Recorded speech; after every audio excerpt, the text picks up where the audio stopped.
Hi மக்களே, subscribe for more videos. இன்றைக்கி நம்ம பார்க்க போகிறது காலிஃப்ளவர் கறி. அதுக்கு தேவையான ஸ்பைசஸ் ஆட் பண்ணிக்கோங்க. ஒரு பிக் சைஸ் ஆனியன், அப்புறம் கறி லீவ்ஸ் போட்டு நல்லா வதக்கிட்டு, அதுக்கப்புறமா நீங்கள் கார்லிக் இஞ்சி பூண்டு பேஸ்ட் ஆட் பண்ணிவிட்டு, அதோட டொமேட்டோ ஒரு பிக் சைஸ் ஆட் பண்ணி நல்லா வதக்கிக்கோங்க. அதுக்கப்புறம் ஊற வச்ச கடலைப்பருப்பு, பட்டாணி ஆட் பண்ணிவிட்டு அதை நல்லா சாட்டே பண்ணிக்கோங்க.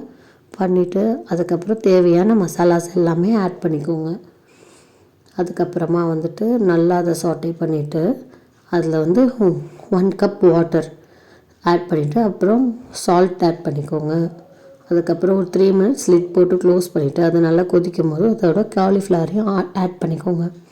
காலிஃப்ளவர் ஆட் பண்ணிவிட்டு நல்லா மிக்ஸ் பண்ணிவிட்டு அதோட கொத்தமல்லி ஆட் பண்ணிங்கன்னா உங்களுக்கு ஒரு நல்ல அரோமா கிடைக்கும். அதுக்கப்புறம் 2 மினிட்ஸ் லிட் போட்டு க்ளோஸ் பண்ணிங்கன்னா நம்ம காலிஃப்ளவர் கறி ரெடி. அடுத்த ரெசிபியை கமெண்ட் பாக்ஸில் போடுங்க.